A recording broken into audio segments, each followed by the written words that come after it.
भक्तों, ओम नमः शिवाय। श्री शिवाय नमस्तुभ्यं। जय श्री महाकाल। जी हाँ भक्तों, क्या आपका भी जो बच्चा है उसका जो मन है वो पढ़ाई में नहीं लगता? आप बहुत ज़्यादा प्रयास कर रहे हैं अपने बच्चे को पढ़ाने के लिए कि आपका जो बच्चा है वो पढ़े, लेकिन आपके बच्चे का मन पढ़ाई में बिल्कुल भी नहीं लगता। आप लोग बहुत ज़्यादा परेशान हैं कि आखिर हमारा जो बच्चा है वो पढ़ता क्यों नहीं है। आपने हर एक सुविधा उसको दे रखी है, हर एक चीज़ दे रखी है, बहुत अच्छी स्कूल में उसको डाल रखा है, कोचिंग ट्यूशन हर एक चीज़ उसको दे रहे हैं, लेकिन फिर भी जो आपका बच्चा है ना, उसका जो मन है वो पढ़ाई की ओर नहीं लगता। जब भी आप उसको पढ़ाने के लिए बैठाते हो तो इधर-उधर के कामों में लग जाता है, लेकिन पढ़ता बिल्कुल भी नहीं है। तो ऐसे में कौन सा उपाय करें ताकि जो आपका बच्चा है ना वो पढ़े? आज की इस वीडियो के माध्यम से हम आपको बताने वाले हैं कि आपको करना क्या है। देखिए, अगर आपका बच्चा ऐसा है कि जब भी आप उसको पढ़ाने के लिए बैठाते हो तो बाकी कामों में लग जाता है, खेलने कूदने चला जाएगा, लेकिन पढ़ेगा बिल्कुल भी नहीं, बहुत ज़्यादा परेशान है, आपको समझ में नहीं आ रहा कि आखिर हमारा बच्चा पढ़ता क्यों नहीं है, तो आज का ये वीडियो मात्र और मात्र आपके लिए कि आपको करना क्या है ताकि जो आपका बच्चा है वो बहुत अच्छे से पढ़े, बहुत अच्छा आगे बढ़े। आज की इस वीडियो के माध्यम से बताने वाले हैं। आप सबको पता होगा कि जो पूज्य गुरुदेव की जो कथा होती है, जैसे कि आपको पता होगा कि पूज्य गुरुदेव की कथा में लाखों की भीड़ आती है। कैसी आती है? लाखों की भीड़ आती है। और जब गुरुदेव की कथा में लाखों की भीड़ आती है तो वहाँ जितने भी भक्त रहते हैं वो क्या करते हैं, पत्र के द्वारा अपनी मनोकामना गुरुदेव तक पहुँचाते हैं। तो अभी गुरुदेव की कथा चल रही थी, आज 5-6 महीना पहले की बात है, गुरुदेव की कथा चल रही थी। गुरुदेव की कथा में बहुत सारी भीड़ आई। अब जब गुरुदेव की कथा में लाखों की भीड़ आई तो वहाँ आपको पता होगा कि बहुत सारे जो भक्त होते हैं वो पत्र के द्वारा अपनी मनोकामना गुरुदेव तक पहुँचाते हैं। गुरुदेव की कथा हुई, गुरुदेव की कथा में लाखों की भीड़ आई। जब गुरुदेव की कथा में लाखों की भीड़ आई तो बहुत सारे लोगों ने पत्र लिख के गुरुदेव तक पहुंचाया। जब गुरुदेव के पास पत्र पहुंचा तब गुरुदेव ने देखा कि बहुत सारे लोगों का केवल और केवल एक ही मनोकामना है। क्या है कि गुरुदेव, हमारा जो बच्चा है ना उसका जो मन है वो पढ़ाई में नहीं लगता, कृपया करके कोई ऐसा उपाय बता दे ताकि हमारे बच्चे का जो मन है ना वो पढ़ाई की ओर लगने लगे। जब गुरुदेव ने ये देखा तब गुरुदेव ने 2 से 3 उपाय बताए और कहा केवल और केवल ये उपाय कर लेना, तुम्हारा जो भी बच्चा है जिसका मन पढ़ाई में नहीं लगता, अवश्य रूप से उसका जो मन है ना वो पढ़ाई की ओर लगेगा ही लगेगा और आपका बच्चा पढ़ाई की ओर आकर्षित होगा। जब गुरुदेव ने ये उपाय बताए तो लोगों ने जा जाके इस उपाय को करना स्टार्ट कर दिया अपने घर में।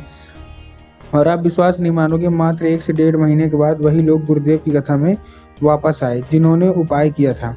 अब जब वही लोग गुरुदेव की कथा में वापस आए तो उन्होंने फिर से गुरुदेव को एक बार पत्र लिखा, लेकिन ये वाला जो पत्र था ना ये गुरुदेव को धन्यवाद के रूप में पत्र था कि गुरुदेव धन्य हो आपका, आपके द्वारा बताया गया उपाय हमने कर लिया है। हमारा जो बच्चा था जिसका मन पढ़ाई में नहीं लगता था, उसका जो मन है ना अब वो पढ़ाई में लगने लगा है। हमने कुछ नहीं किया, केवल और केवल आपका बताया गया उपाय किया और वो बिना बोले पढ़ने लगा है। आपका कोटि कोटि धन्यवाद। तो देखिए, जो लोग भी मेरी आवाज़ सुन रहे हैं ना, अगर आपको भी जानना है कि आखिर ऐसा कौन सा उपाय है जिसको करने मात्र से जो बच्चे होते हैं वो पढ़ने लगते हैं, अपने आप पढ़ने लगते हैं, तो चलिए हम बताते हैं आपको आज की इस वीडियो के माध्यम से आखिर वो उपाय कौन सा है। लेकिन उससे पहले चैनल पे अगर पहली बार आए हैं और आवाज़ मेरी पहली बार सुन रहे हैं तो वीडियो को कर दें लाइक और चैनल को भी कर लें सब्सक्राइब, ताकि पूजनीय पंडित प्रदीप जी मिश्रा के रोज़ नए नए उपाय जो कि मैं उनकी कथा से सुनता हूँ, श्रवण करता हूँ, सबसे पहले मैं आपको प्राप्त करा सकूँ। ठीक है, तो देखिए जो हमारा सबसे पहला उपाय है, ये उपाय 3 काली तिल और 1 धतूरे का है। अब ये उपाय में बहुत सारे लोग गलतियां भी करते हैं, वो गलतियां आपको जो नहीं करना मैं वो भी आपको समझाऊंगा। इस उपाय में देखिए आपको करना क्या है। सबसे पहला, इस उपाय में आपको 3 काली तिल लेना है और 1 धतूरा लेना है। अब देखिए, काली तिल और काली मिर्च में ना बहुत सारे लोग कंफ्यूज हो जाते हैं कि हमको काली तिल लेना है कि काली मिर्च लेना है, थोड़ा हमको साफ साफ बताइए। तब गुरुदेव ने साफ साफ बताया है कि आपको काली तिल लेना है, साथ में आपको 1 धतूरा चाहिए। जो आप धतूरा ले रहे हैं उसमें आपको ध्यान रखना है कि धतूरा कहीं से भी कटा फटा नहीं होना चाहिए, कहीं से खंडित नहीं होना चाहिए। ठीक, ले लिया। लेने के बाद अपने बच्चे के हाथ में दे देना है और भेज देना है उसको सीधा सीधा शिव मंदिर। शिव मंदिर पहुंच गया। शिव मंदिर पहुंचने के बाद उसको बोलना है कि दक्षिण दिशा में खड़ा हो जाए और उत्तर की ओर अपना चेहरा कर ले। अब देखिए, दक्षिण और उत्तर में भी बहुत सारे लोग कंफ्यूज होते हैं कि दक्षिण क्या है, उत्तर क्या है, हमको थोड़ा साफ साफ बताइए। तब गुरुदेव ने साफ साफ बताया है कि आप जिस भी शिव मंदिर जा रहे हैं उस शिव मंदिर का जिधर साइड जलाधारी होगा ना, आपको अपना चेहरा उधर साइड करके खड़े हो जाना है। ठीक, आप खड़े हो गए। खड़े होने के बाद आपको करना क्या है, एक नाम लेके, महादेव का सुंदर सा नाम है कुंदकेश्वर महादेव। तो बस आपको कुंदकेश्वर महादेव का नाम लेके उन्हीं का स्मरण करके अपने बच्चे के हाथों शिवलिंग पे अर्पित करवा देना और अपनी मनोकामना मांग लेना है। पूज्य गुरुदेव कहते हैं कि आप ये उपाय 1 से 1.5 महीना कराइए, आपका बच्चा खुद स्वयं अपने आप पढ़ने लगेगा। ये था हमारा पहला उपाय। अब हम चलते अपने दूसरे उपाय की ओर। अब जो दूसरा उपाय है वो जितने भी माता पिता हैं उनको ये उपाय करना है। इस उपाय में आपको एक लाल फूल चाहिए। अब लाल फूल आप कोई सा भी ले सकते हैं, गुलाब का ले लीजिए, गुड़हल का ले लीजिए, जो भी आपको पसंद है आप ले लीजिए। बस एक चीज़ का आपको ध्यान रखना है कि जो फूल है कहीं से कटा फटा या मुरझाया हुआ नहीं होना चाहिए। साथ साथ आपको इस उपाय की सबसे अच्छी बात क्या है कि ये उपाय आप अपने घर में कर सकते हैं। मतलब इस उपाय को करने के लिए आपको कहीं और दूसरी जगह नहीं जाना, केवल और केवल आप ये उपाय अपने घर में कर सकते हैं, ठीक है। अब लेकिन इस उपाय को करने के लिए आपके घर में माता सरस्वती की फ़ोटो होना अति अनिवार्य है।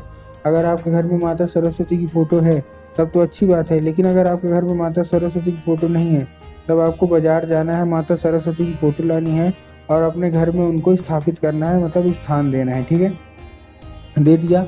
अब शाम के वक़्त आपको करना क्या है, एक वही जो लाल फूल है वो माता सरस्वती को अर्पित करना है और माता से उसको औषधि के रूप में माँगना है कि माता कृपया करके इसको औषधि के रूप में हमको प्रदान करिए। हमारा जो बच्चा है उसका जो मन है ना वो पढ़ाई की ओर बिल्कुल भी नहीं लगता, कृपया करके कोई उपाय बता दें। अब क्या होगा, मतलब जो उसको है उसको औषधि बना दें। अब क्या है, अब वो औषधि बन जाएगी। अब उसी रात जब आपका बच्चा खाना पीना खा के सो जाए तो आपको वही लाल फूल उठाना है और अपने बच्चे के माथे पे 2 से 3 बार फेर देना है। पूज्य गुरुदेव कहते हैं कि उस फूल के ज़रिए स्वयं माता सरस्वती उसके दिमाग में प्रवेश कर जाती हैं और उसका जितना भी दिमाग इधर-उधर के कामों में लगता है वहाँ से ना लग के केवल और केवल उसका जो मन है ना वो पढ़ाई की ओर ही लगेगा। ये था हमारा कौन-सा? ये था हमारा दूसरा उपाय। अब हम चलते हैं अपने तीसरे और आखिरी उपाय की ओर। ये उपाय भी बहुत अच्छा उपाय है। इसको भी जिन्होंने किया उनकी सारी की सारी मनोकामना पूरी होती ही होती है। इस उपाय में आपको करना क्या है, एक पान का पत्ता और शहद का उपाय है। ये सबसे बड़ा उपाय है, जिसकी भी पढ़ाई की दिक्कत है, नौकरी की दिक्कत है, ये उपाय। पान का पत्ता आपने ले लिया, अच्छा हरा ले लिया, उसके साथ आपको शहद का लेपन कर देना है और अपने बच्चे के हाथ में देके उसको सीधा-सीधा शिव मंदिर भेज देना है। शिव मंदिर भेज दिया। शिव मंदिर भेजने के बाद आपको दिमाग में क्या होगा कि हमको जाना है और बाबा भोलेनाथ के ऊपर अर्पित करवा देना है, जो कि पूर्णतः गलत है। आपको बाबा भोलेनाथ के ऊपर अर्पित नहीं करवाना। आपको कहाँ अर्पित करवाना है? आपको अर्पित करना है माता अशोक सुंदरी की जगह पे। अब देखिए, जिसको पता है कि माता अशोक सुंदरी की जगह कहाँ होती है उनका तो ठीक, लेकिन बहुत सारे ऐसे लोग हैं जिनको यही नहीं पता कि माता अशोक सुंदरी की जगह होती कहाँ है। तब गुरुदेव ने साफ साफ बताया है कि आप जिस भी शिव मंदिर जा रहे हैं, शिव मंदिर की जो जलाधारी है, जलाधारी के दाएं मतलब राइट साइड में माता अशोक सुंदरी की जगह होती है। तो बस आपको माता अशोक सुंदरी की जगह पे आपको ये अर्पित करवा देना अपने बच्चे के हाथों बस।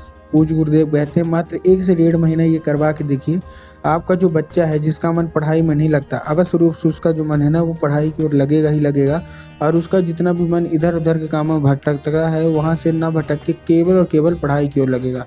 तो उम्मीद करता हूँ आज का ये उपाय समझ में आ गया होगा। उपाय अच्छा लगा हो तो कमेंट बॉक्स में हर हर महादेव अवश्य रूप से लिख दें।